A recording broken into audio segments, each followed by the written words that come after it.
How you doing, Genesis? Can you hear me? Yes, I can hear you. Wonderful. Well, I'd like to welcome you to Clergy Talk Podcast. The world wants to know. Please introduce yourself to my audience. Give us a little bit of background information. Hey everyone, my name is Genesis Amaris Kemp. I am the author of Chocolate Drop in Corporate America, From Hmm. the Pit to the Palace. I am also a creative content writer, visionary, self-development advocate, and inclusion and diversity enthusiast. Wow, that's a lot. I tell you what I'm going to do. I'm going to put you in the driver's seat. I say that a lot. And I'm going to let you take off with this episode. And okay, all right. And you can take us anywhere you want to go. So you go ahead. The floor is yours.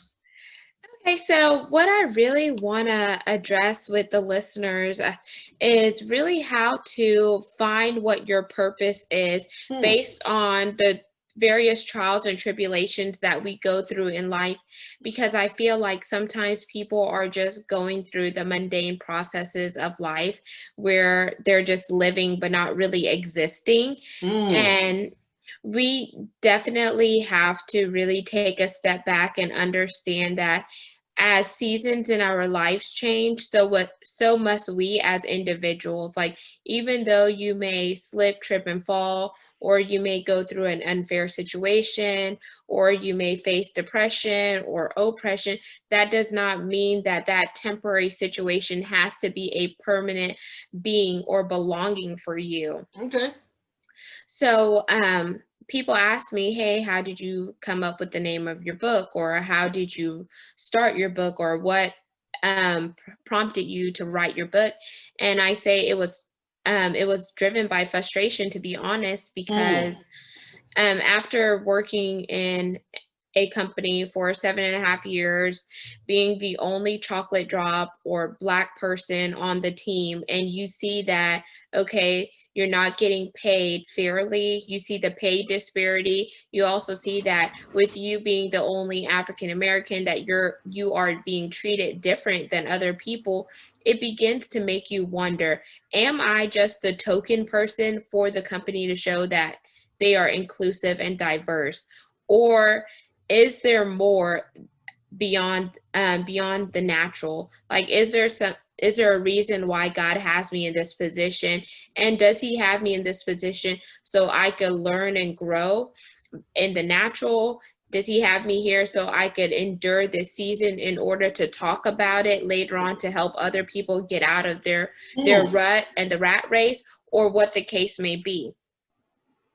And I'm not sure if you've been there before, Michael. So if you want to jump in and share some of your experience, that would be great too. And we can. Well, I have family members who have expressed the same issue with corporate America. And I've had some conversations with them about that topic. I grew up in an entrepreneurship family, so, my father was an independent businessman and everything. And I didn't take the road of business. I wanted to be a musician. I wanted to rock the world, but I ended up becoming a pastor and a minister. So there you go. There you have it. But I've heard relatives and other people talk about the same issue in corporate America, where they're not really treated the same way as everybody else is treated. So I never worked in corporate America, so I can't say this is my eyewitness account. But I've gathered enough information to come to the conclusion that I don't want to work for corporate America. Yeah.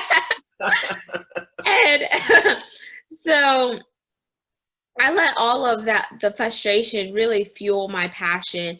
And the book started with me writing down the title, Chocolate Drop in Corporate America, Hmm. in my notes app. And then I wrote 3 sentences, but I did not know that those 3 sentences and the title, God was going to use me to birth a book.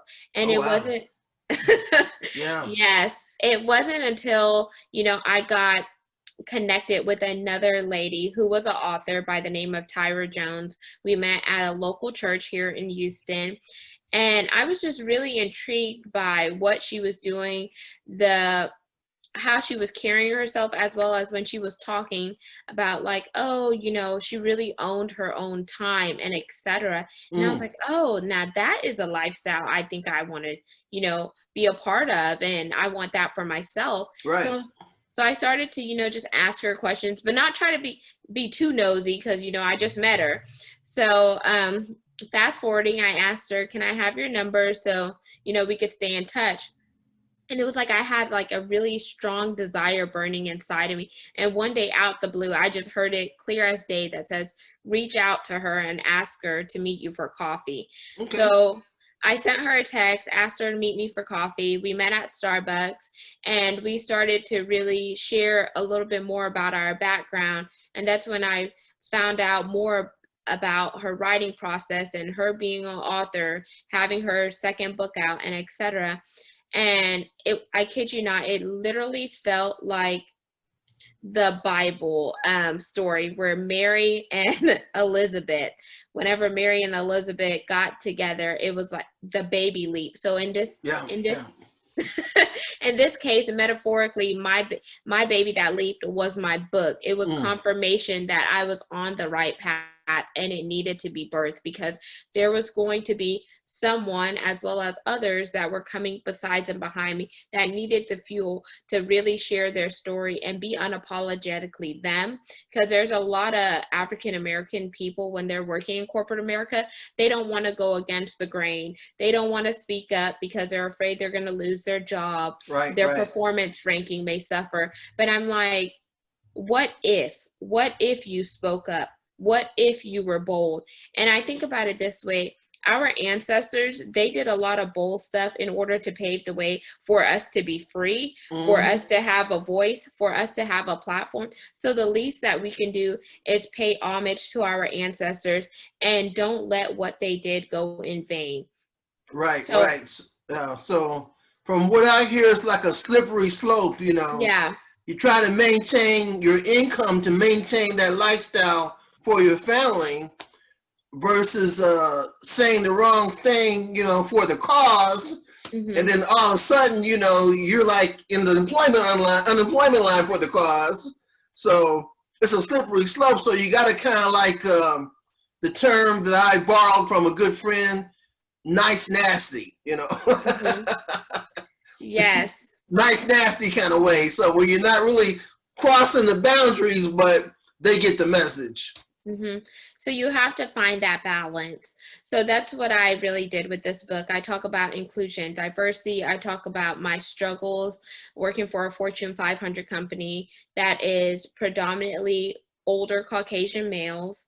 I talk about how I started at the bottom of the totem pole in 2013 as an administrative assistant, and I had to struggle to get outside of the administrative assistant role. And it wasn't easy, but I saw something that I wanted, and I was going to go after it, you know, without anyone co-signing my dreams. I wasn't going to wait on people to validate who I was, because I knew who God wanted me to be. So let me ask you a question real quick, because this question popped in my head. What was your hardest day in corporate America? The hardest day, I think, was the day I penned the name Chocolate Drop in corporate America. So it was about maybe 3 or 4 months ago, after a performance review, where I knew the information that I was being given as feedback was not in conjunction to the peer reviews, evaluations that I received. And so I disagreed with what my supervisor was saying, and she pretty much told me, hey, if you want to change it, this will have to go all the way up to upper management, and I don't think we're willing to do that. I said, who's not willing to do that? You're not willing to do that? Because I'm willing to do that, because I'm not a B performer. I'm an A performer, and I showed you the things that I've accomplished in this role that was brand new. The company never had the role before, so I was the first person to come into this role, and I made it what it is. And it was my second professional role in the company. So, okay, I let that slide. The next hardest day, I would say, Michael, was whenever we had a meeting with our vice president, and he asked those of us that identified as Black or African American to talk about our struggles with racism, whether it was personal or professional. And it only came about after the whole George Floyd incident and the Black Lives Matter movement.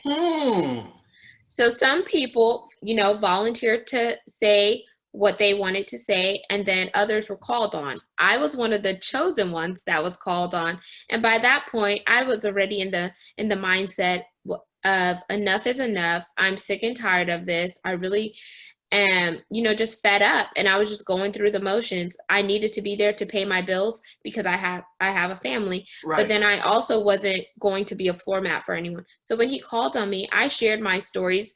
I shared 2 personal stories with me being in a family that is biracial and having biracial nieces and nephews. And then I also shared the professional side where, I faced systemic racism. My pay was not slowly, it was, my pay was substantially lower than my peers. I was the only one on my group that was in a different category in comparison to my peers, but yet I was traveling for the company. I was representing the company in front of C-suite people.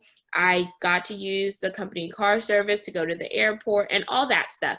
And I said, but yet you still see me as an admin, but you don't see me as an admin when I'm representing the company in front of clients. I don't get it. So I kid you not, after I was bold and unapologetic and shared what I had to share, 1 week later, they gave me a 20% pay increase. Wow. But I was like, I had the thought in my head, and I'm like, okay, am I getting this pay increase because you want to check the box in case someone were to come in and audit your company to see how you are treating minorities and to really see if you're being inclusive and diverse? Or are you giving me the pay increase because you feel like I truly deserve it? And I literally felt like they were only giving it to me because I spoke up in that meeting and there was other peers that were in the meeting that was listening to what I had to say. Wow. And so I'm like, I feel like it was like a check the box or kind of hush money to say, oh, we're going to give you this money.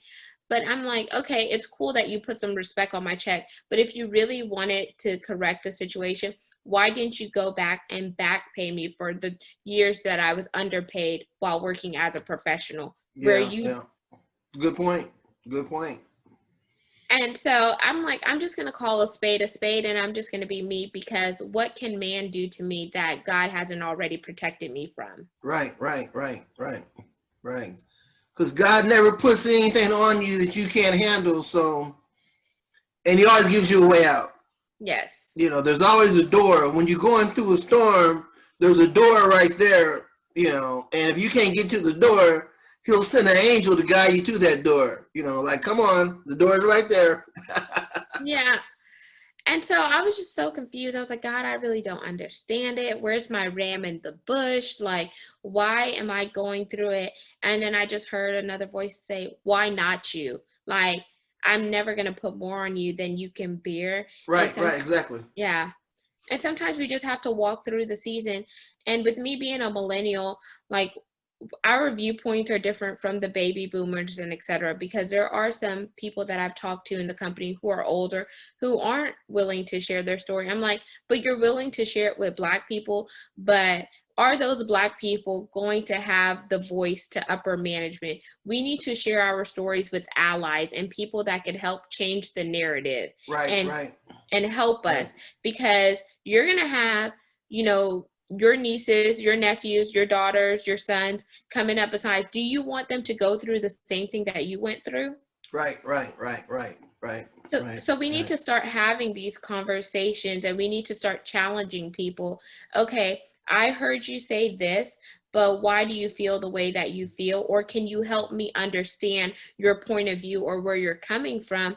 Because if not, we're going to keep continuing this vicious cycle of racism, systemic racism, where people are feeling oppressed, hatred, or whatever the case may be, because everyone wants to have this mentality, what's in it for me? But it's not just about you. It's not all about Genesis. It's not all about Michael. It's about how we could come together and bridge the gap and make it a better society and a better world. Right, because nobody wants to talk about race relationships until something gets burned down, somebody gets shot, something gets blown up. Now everybody is now sympathetic to the need and want to change the whole big picture. But this is like a cycle that's been going on for a long time. I'm 60 years old, so I've seen the cycle repeat itself over and over and over again. However, I will say this, from my time in the military, when I've had time to sit down and talk to people that were not from my neck of the woods, I see we have a lot of common denominators that I never would have even thought about unless I was put in that situation to sit down and talk to other people, from the other side of the track, so to speak. So when it all comes down to it, everybody has the same needs and wants, but there's this factor that tries to say, we're going to pit this group against that group and see if they fall for it, and they keep falling for it over and over again. So with you having military experience and you being a pastor, what do you think can be done to change the narrative going forward? How can we start to hold people accountable and have these open discussions like you and I are having? Well, it's more of a mindset. If the person up here is stuck on a oppressive mentality, that's never going to change till this person's removed and somebody's put in place that doesn't see skin, it just sees skills and talents. And when that happens, then it will change. But as long as you have a person up here with an oppressive mentality, and that's no matter who you are, because when you think about it, all across the globe, there's some type of problem with, well, you're from that neck of the woods and I got a problem with you, And if that guy who thinks that way is on top, he's going to be the problem. So you got to get that guy out the way and put somebody in charge that understands, the meaning of unity, whether it's on a corporate level, a military level, a personal level, or a political level, because there has to be unity. So when you just take the election, for instance, the election actually split the church apart. Mm-hmm. For the very first time, I can say an election split the church apart. It took Christians and believers who believe in the same Bible and pitted them against each other. How did that happen? And it was ugly. It wasn't just like this is kind of like a lighthearted disagreement. It was major. They caused people not to talk to people, that believe in the same God and read the same Bible. So same with marriages, because some people were for the old president and others weren't for him, and it was a hot mess, to be honest. Yeah. So like I say, the dialogue or the conversation has to take place, but if you have people who are just going through the motions, so they can say, well, our corporation, we hired a couple of them and we're good to go now. We don't have to worry about getting audited by the government, versus corporations who truly saying, we're going to hire the best person for the job. And when the best person for the job doesn't look like us, we hire them anyway because they're the best person for the job. Exactly. And we definitely have to have some type of metrics in place to hold those corporations and hold the leadership accountable to say to the ones that are at the bottom that are doing, the sourcing, that are doing the recruiting as well as the hiring. These are the things that we need to look for in a candidate. Right. These are the unconscious biases that we need to remove. And this is the path forward plan that we are trying to achieve. And if you can't meet this, then there's going to be some type of metrics in place to hold you accountable as a recruiter, because these are the people that you are bringing into the company. And we're trying to be inclusive and diverse, not just on paper, but throughout the entire company where it can be evident and seen. And if you can't meet that, then maybe you're not a good fit for our corporation. But right. I feel like some corporations aren't holding the people at the bottom accountable.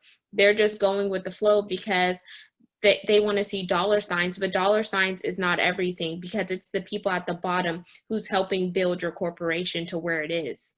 Exactly, because you need all types of people to make a boat run, so It's not just the captain, even though he's making the commands and giving out the orders. People have to make those orders come to pass. So when you look at the whole big picture, the whole corporation needs everybody from the security guard, the janitor, to administrative people, to the executives, to the mid-level managers, and all those people. They all come together as one unit to keep everything functioning. And like you said, as far as the making money part, if person B is a top performer and making money, and person C is not a top performer but making more money than person B, what's wrong with that picture? There's a problem there. Mm-hmm. Yep, a big problem. Yeah, it doesn't make any sense to me, because if person B is making me money, I'm gonna get that person on top. I might even have him train some other people, maybe teach other people how he gets it done and how he makes that money, or she, not just he, but she too as well, to make sure our company is as successful as it can be year to year, versus making the person who's not performing the star of the company, because they've been there for a while and they got their seat in the lunchroom that everybody knows that's their seat, and they got all these extra privileges, but they're slipping and they're not really reaching all the goals that the company has said we must reach from one quarter to the next, Absolutely. So I did have a question for you, since this is such a good dialogue. With you having a military background, was there ever a instance where you had to challenge the status quo per se? Well, with me, I'm a very easygoing person, and people just like me. I thank God, because it's nothing I did, but I think I got that from my father, because he was a people person. So I have a way of just being able to just hang out with people, regardless of who they are. So I'm the type of guy, I can hang out with the country boys one weekend, hang out with the city folks the next weekend, hang out with the intellects the next weekend, and I'm perfectly comfortable, because I'm very comfortable in my skin. And I think because of that, I got a lot of favor. There was a lot of favor there on my behalf. Now, I've seen other situations where people were going against the basic mission of the military outfit we were in, and they had a lot of problems, And I've seen that on both ends, as far as every people group that I've observed that happening to. So, I mean, the military basically is not complicated to understand. It's like a job, and the job may require you to go to harm's way, but if you just follow the rules and regulations and do what you're supposed to do your job, you usually don't have any problems. However, there's always that one person who don't like you, no matter how well you do your job, and you can only kind of like look in their eyes, and they're saying to you without actually saying it, if I had my way, I'd kick you off a cliff right now, and you can tell the contempt they have against you, and you ain't did nothing wrong. Mm-hmm. You did nothing wrong. You never disrespected them. You never crossed any boundaries. You respected them, their position, and their rank, but you knew if they had the chance to burn you, they are. And that falls into insecurities. Sometimes people can see something in you that you can't see in yourself, so then they tend to play out that insecurity to see how far they could push your button or push the envelope to see if you're going to bend or break. Right. That's true, because I've crossed a lot of insecure people in my life, because I'm a confident person. I thank God for being able to grow up in a situation I grew up in. However, it wasn't perfect. There was drawbacks. There were events that kind of like took me for a loop, but as a whole, I had it pretty good, because I grew up with a dominant black man, had his own business, ran it till the day he died. So I said to myself, well, I got options, because when you're a kid growing up and seeing that, you say to yourself, I got options. I can do whatever I want to do, versus growing up in a situation that says, if you don't get the 9-to-5 job, you're done, And that's only one option on the table. There's other options available to you, no matter who you are. Mm-hmm. Unfortunately, a lot of times we're not taught those options. Like, we're not taught about investing in stock. We're not taught about, putting up enough money together to take the yearly vacation every year, We might take a vacation every 4 years, But for some people, that's the way of life. Take a yearly vacation every year. You put up stocks, you invest, you get other sources of income versus the one job where, we're taught you got to get that one good job and you ride it out till it caves in. That's what you got to do. But jobs don't really care about it. They don't care who you are, regardless of whether you're in corporate America or whether you're just a regular laborer. They'll replace you like that. Won't even think about it. Yep. And dare you to come back and ask for your last check. Mm-hmm. I completely agree. And I think that that's something that we have to start training the younger people in the African-American community is you don't really need to, go with the atmosphere. You should be the thermometer and set your own atmosphere. And we have to really teach them at a young age, like how to properly invest their money and give them options, because sometimes a lot of their parents, they may be working 2 or 3 jobs, or they may be raised by a single mother, or their father may be gone. But I don't feel like we should allow those situations to keep them down. We need to really start to pour back into the community as a whole and coming together. Because I've noticed our African American race, it does not come together like other races, like the Hispanics or the Asians. We are so divided because we have colorism within our own race, where we're like, okay, she's light skinned, he's light skinned, or they're dark skinned, and we're dividing our own self instead of looking at the assets that each one of us have and trying to partner those assets to make our community better. But it's so weird how we could take the money that we work so hard for and we could pour it back into the Caucasian person's hand. We could go buy the Louis, the Fendi, the Prada, all these name brands, but you never take time to see, can you build your own brand? Can you build your own legacy and your own empire? Right. And I think that might be one of the major grievances that a lot of people have with the church. I got to bring them in on it.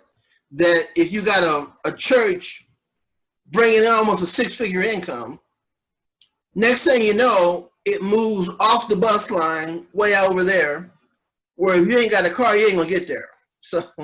So versus keep that church in the same location that it started at, and put together your free programs that will help the community advance itself, whether it's literacy programs, job skill programs, teaching kids that don't have fathers just how to tie a tie, and how to get up and shake a man and look him in the eye and go, yes, sir, and things, just little basic, simple stuff that a lot of us baby boomers, we already know that, because these are things that were part of our culture, but unfortunately, it's a different culture.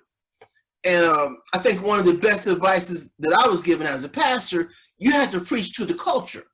You can't preach to the baby boomer culture because it's almost gone.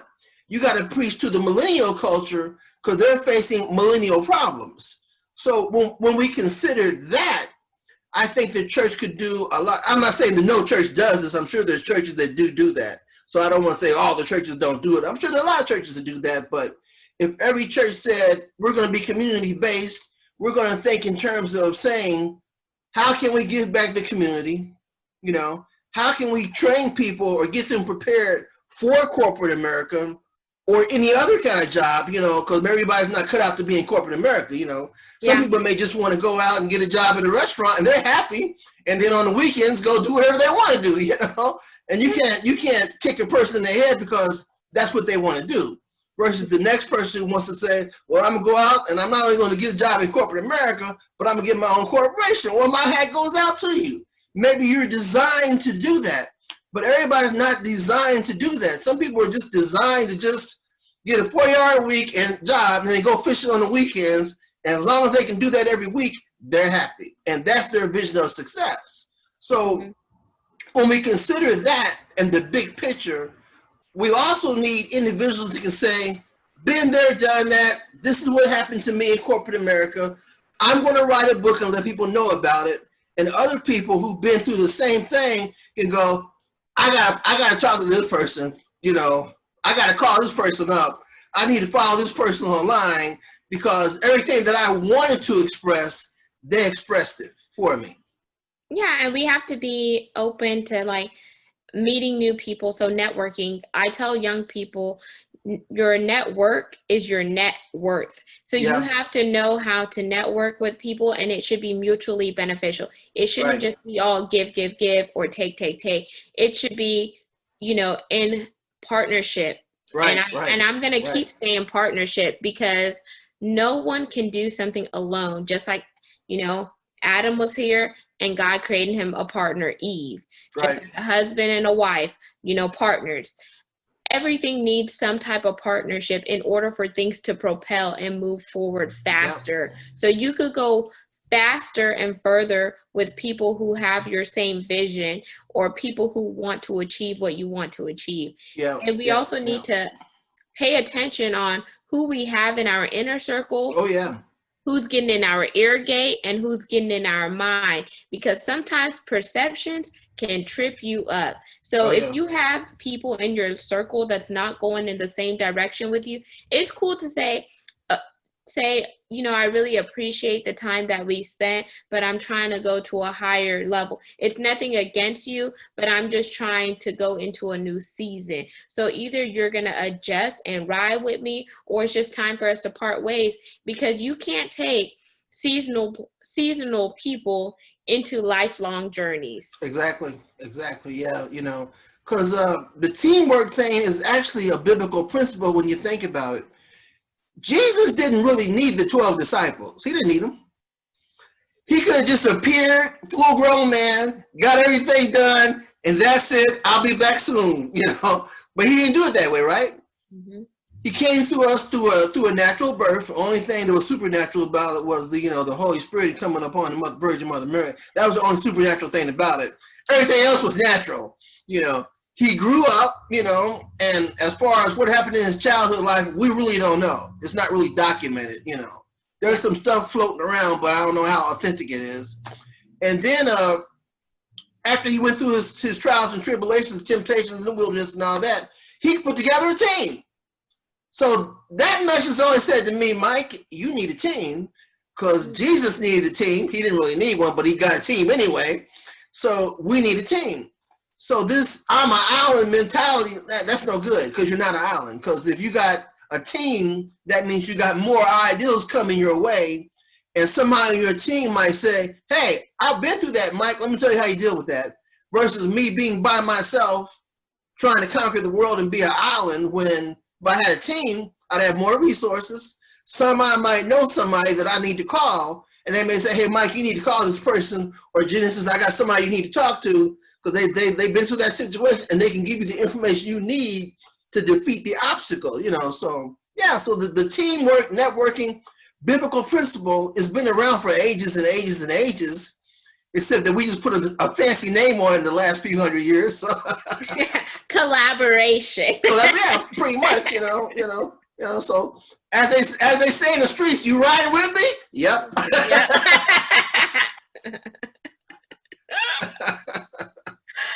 Oh man, this is just so great. I'm just so glad that we could be fun, have this good conversation, and really just slice and dice like what people need to hear. And it could be some motivation to some person. It could be inspiration. It could be, that wake-up call, like, oh, I heard you on this show and you were speaking to me, but not knowing that you were speaking to me.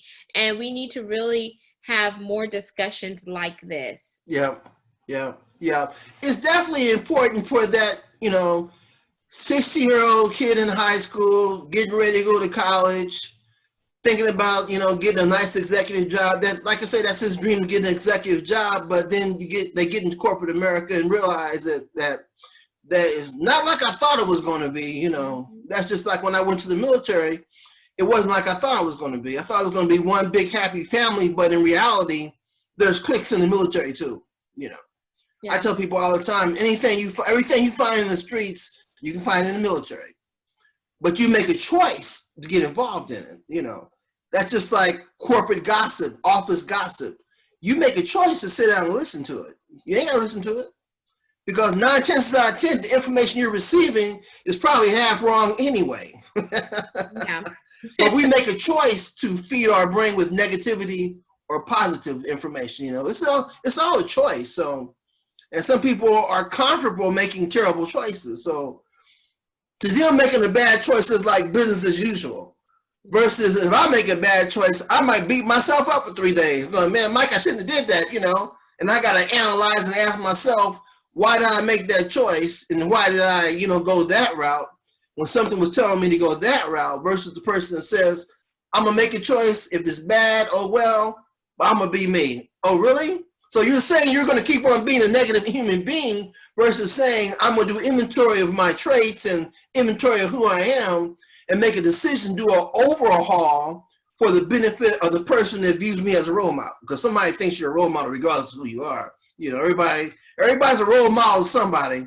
They may not have told you that. You may have never even met them. But because of the internet, we are creating role models every single day. Yeah. You know. And people are always looking, whether you know if they're looking or not. And especially, I feel like whenever you are called up higher, people will tend to put you on a pedestal, whether you ask for that pedestal or not. And they want to throw shade and say, oh, you want to be a pastor, or you're a minister, or a deacon, a bishop, a apostle, or whatever. But this is how you're acting. But we are all imperfect people trying to be better versions of ourselves daily. This life that we're walking through, it's a journey. It's a marathon, not a sprint. So every one of us is going to slip, trip, and fall. But you're no better than me, and I'm no better than you. We just need to give each other grace and mercy and keep it pushing, because we all want to achieve something great. We all want to have our name in the lights. It's not going to come, you know, overnight, but as long as you till the ground and you continue to fertilize it, then you're going to see a good harvest. But in life, if you don't want to put in the good work, then you will reap what you sow, and that's going to be on you. Yeah. Everybody wants to be behind that podium, but they don't know what it takes to get behind there. You know, it takes a whole lot more than just going to the seminary school and getting a cute piece of paper hanging up on the wall. It takes a whole lot more than that, because you have to get molded to deal with people. You know. And you have to be able to go from dealing with one character and then dealing with another character at a flip of a dime, just like that. And everybody can't do that, because everybody wants to make everybody the same. You know, I want to make you the same as Jane, Sue, and Tina. Sorry, 3 different categories, 3 different people. You know, even when I was hanging out back when I was young, people I was hanging out, we were all different. You know, we might have been from the same neighborhood, but we were all different, had different views, going different places, different experiences. So you just can't say, well, this message is going to be for everybody and everybody's going to receive it. Well, everybody's going to receive part of the message in a different format, you know. Yeah. That's just like when God speaks to people. He speaks to Genesis in Genesis language, you know. He speaks to Michael in Michael languages. I mean, he talks to me like I think he's sitting right next to me and we're sitting up drinking Kool-Aid together, but that's not really what's going on. He's communicating with me in a language that I can understand, just like he communicates with you in a language that you can understand. And sometimes he has to send a real life witness to our lives to say, look, here's what you need to do. And I'm falling back on the situation you had with the lady who's an author. You know, he planted the ideal in your head to write a book, and then he put somebody tangible in front of you that you can actually identify with you and kind of like push you down the path, the propeller, you know. I call it the propeller factor, you know. You got to have that person kind of like, in other words, in layman's terms, kick you in the butt and get you going. Come on, bam! You just never know what vehicle he's sending. And it's like that one joke whenever it says, God, are you trying to help me? He's like, I sent you a boat. I sent you a life jacket. I sent you a helicopter. I think those were the 3. But you let them all go by. Yeah, exactly. You know, because I kind of like I've come to realize when I keep hearing things 2 or 3 times, especially when it comes from a stranger I don't know anything about, I realize it's really time for me to pay attention to what God's trying to say. Because at one time I was really moving really fast, and I was running across the street, and somebody said, "Slow down."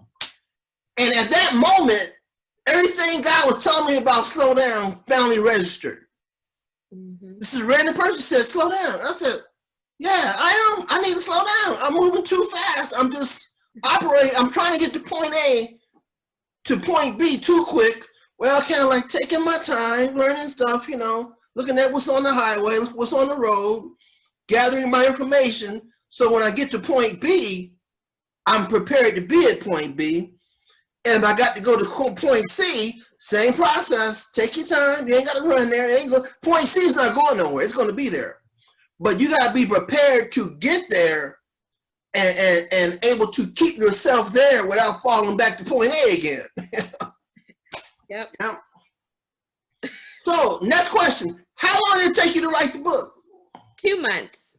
2 months? Yeah. Oh my, I feel ashamed of myself. I got a book sitting in my computer that probably gonna take me the next 20 years to finish. Devil is a lie. You better get on it. 2 months? So you're averaging how many pages a day? I didn't do it by pages of the day. I was just doing it by incidents of the day. So when I would go to work and if something would happen, I would allow that to fuel my writing. Right. Wow. Wow, that's amazing. 2 months. Now I've read a short book. It's only 102 pages. Okay. And there'll be a revised edition coming out soon because I added a new chapter in it based on 2020 because a lot happened. Oh, okay, make sure I get a link so I can post it up on my several pages and several groups that I operate. I sure will. I put stuff all over the place. I do that for all my guests. You got a book, I'm going to post it up there. I'm going to throw it all over the place, So that's great. So next question. How do you now approach corporate America? Now going into corporate America, whenever I feel like I am slighted, I'm going to stop that person in their track versus letting the incident take its course and then waiting to hear from God, because I feel like I already know what God wants me to do, but sometimes it's out of my own stubbornness and my own fear in the natural that kept me in a situation longer when I knew God was telling me it's time to elevate, it's time to move, it's time to grow. With me still being in corporate America, I'll be in corporate America until next month, mid-February. Then I'm going to pivot, and I'm not sure what I'm going to do yet. Still waiting on God to drop some little wisdom. But what I have been doing on approaching corporate America currently is encouraging people to share your story and encouraging the allies to speak up for those that don't necessarily look like you, but you have the ability to change the projection just by you being an ally and listening to what the minorities have to say. You can see the wheels start to churn. So I've had various conversations recently with different allies who have the air of senior level people, and I have been challenging them. What are you doing in the inclusion and diversity space? And are you doing enough to make an impact? Yeah. I think a lot of it is the porch syndrome. When people sit on their porch, they think the whole universe is like the view they see off their porch. That's not true. That's not true. So if you learn how to look at life from someone else's porch or walk in their shoes, you might be more empathetic to what they're facing. Because a lot of people think, well, she went to college, I went to college. I got a job in corporate America, she got a job in corporate America. Oh, well, the playing ground's even. No, it's not.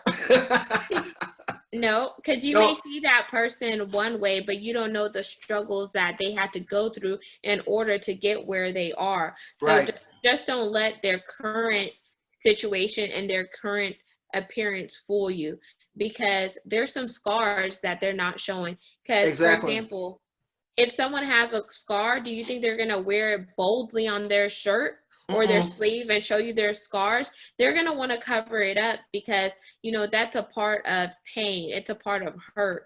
But once they feel confident enough and they're at a level where they feel like their story is going to be received and it's going to be receptive to the person listening, then they're going to share about their scars. But if they just tell you about their scars, but they know that you're going to just strike them down whenever they tell you, that's not going to give them, the ammunition to share. Right.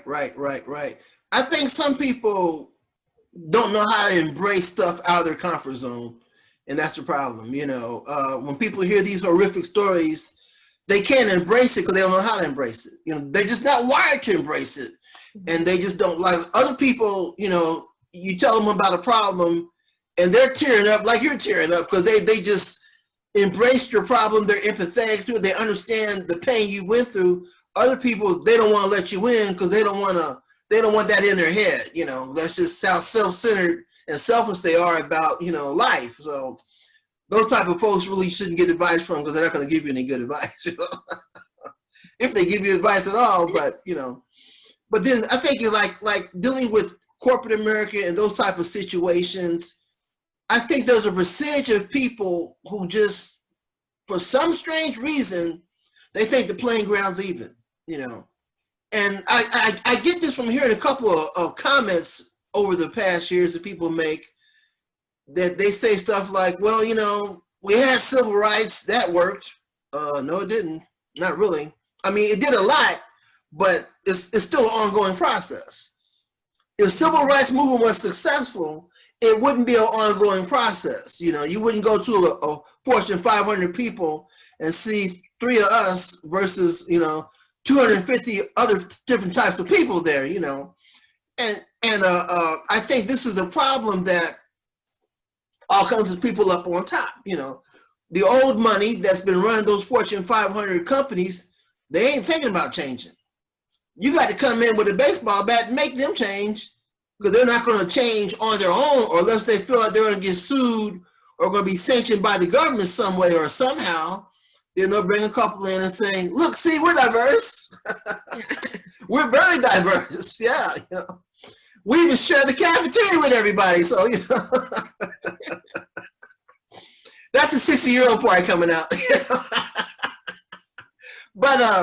But yeah, but then again, on the other hand, I think you have people who truly don't see color, they don't see race, they just want everybody to do their job. Then you have that mentality of people out there, and I understand that person. I understand that person because I've met that type quite a few times in my life. They care about one thing: can you do the job? Yes, get the job done. Period. I don't care. They put a marshmallow in there with 4 legs in the position if they felt that person could do the job. That's just how their mind operates. Yeah. Versus other people to say, I want somebody in position who looks like me, And that could be on both sides of the board too, That's just not a one-dimensional statement. A lot of people got that mindset, I'm gonna hire somebody from my neighborhood that looks like me, that thinks like me, and still believes that Tupac is alive, And I feel like sometimes the other person who you just described, sometimes they get in that mindset because they see the other person across the track doing the same thing. So whenever they get empowered, they're like, no, well, it's time to bring my people in, to help my people excel. So I think, yeah. That, I understand that because when you think about it, you always got that one person who I call the revolutionist. As far as he's concerned, it's always a revolution, Parking at the parking lot in Walmart's a revolution as far as he's concerned, because he's got to make sure that he's not overthrown by the oppressor who took his parking place. So that's the mindset of some people. But I tell people all the time, it's serious, but it's not really that serious because these are not like obstacles that can't be defeated. Yeah. These obstacles can't be defeated.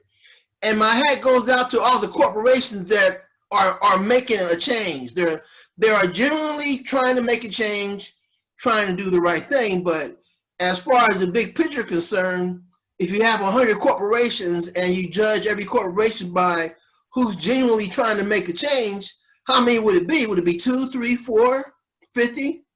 How many would it be that's actually, making a genuine change because they put the right people in place? Now, that's another question I wish somebody could answer. I definitely don't think that all corporations should be measured up against one another, because each corporation should be able to stand alone on its own. Okay. We don't know why they're making a change, and we don't know who's driving the change. We don't know if the change is coming from the top to the bottom, or if the change is going from the bottom up, but their upper leadership is just receptive to the change. So there could be two different ways of viewing that. Right. They might have a lawsuit hanging over their head, and they got to.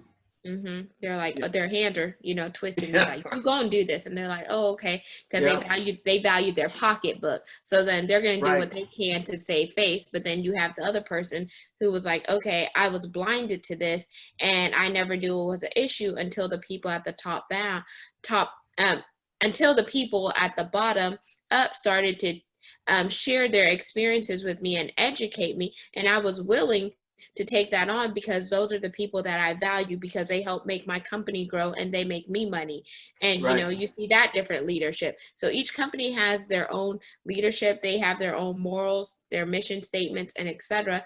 So I would say, if you really wanted to look at the corporation, you would have to look at each corporation on a different level to see what their beliefs are, who is the head of the company, and is that head of the company, were they brought up in an environment that was receptive to change, or were they brought up in an environment that was closed-minded? Because if they were in an environment that was closed-minded, that's all they knew, that's all they were taught, and that behavior was learned. So it's going to take them a lot longer to break that cycle versus someone who grew up in a diverse area. They traveled the world, they were afforded abilities to have collaboration with cross cultures, cross religions, and etc. And they're eager to want to do better, because they know, okay, if I could celebrate those that are different, then my business could be global. My business is going to make impacts worldwide. So if I want my business to make an impact worldwide, I need to be able to adapt to worldwide things. Exactly. That makes a lot of sense, because I guess you just can't take them all and put them on the same cookie cutter and say they're all the same, because people are not even the same. No. Even though the world is trying to say, well, we're all the same. Well, no, we're not. We're not. We may have 6 or 7 similar traits. I might have that one trait that makes me cuckoo, So that makes a lot of sense. So before we end this episode, I ask all my guests the same questions. One, what's your favorite book of the Bible? My favorite book of the Bible? Whew, I guess I would say Psalms. Oh, wow. That's a big book. Yeah, and Psalms 37 is like one of my favorite, chapters, because whenever I'm feeling, down, or I feel like, the spirit of defeat is going to come in, then I read Psalms 37, because my grandmother has always told me, baby, read Psalms 37. Oh, I'm about to go read Psalms 37 now. Yeah. Definitely must do. Yeah. My second question I always ask people, give my audience some real good advice. I'm going to hit them with a quote from my book. Please do. Because I have a reflection quote section in the book, because I think it's so important that we reflect. Okay. Okay, don't waste your valuable time trying to fit in where you were never meant to be long-term. Seasons and times change, so recognize when your time is up and when you are being called to higher things. So that's a part of self-awareness and practicing self-care. And then another quote I'm going to leave them with is this: if you have a dream and vision to achieve something, then you have the power to do it.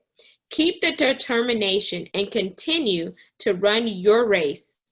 You may fall or even fail, but that doesn't mean you can't achieve greatness. Get back up and press forward. That's some good advice. That's some real good advice.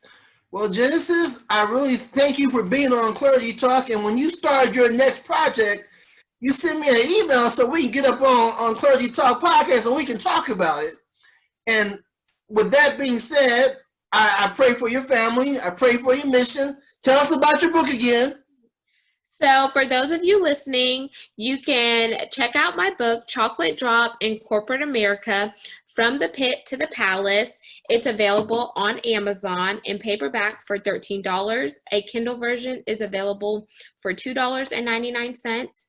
If you're on Kindle Unlimited, the book is free of charge because you pay that membership. I also have my book listed in 2 Black-owned bookstores, which are Book Mecca and Bookshelves, and the book is available on Goodreads. And for those of you who may want to learn more about who I am, you can reach me on Facebook at Genesis, that's Genesis, Amaris, Amaris, last name Kemp, Kemp, and I have an author page under Chocolate Drop in Corporate America. And if you're feeling bold, you want to get out your comfort zone, you want to tell me how this message resonated with you, or you want some more tips and tricks, hit me up via email at genesisamariskemp@gmail.com, because I'm a person, you're a person, and we could do this thing called life together. That's wonderful. That's wonderful. You make sure I get all those links. Once again, thank you for being on Clergy Talk Podcast. The world wants to know. And you have a blessed day. Thank you. Bye.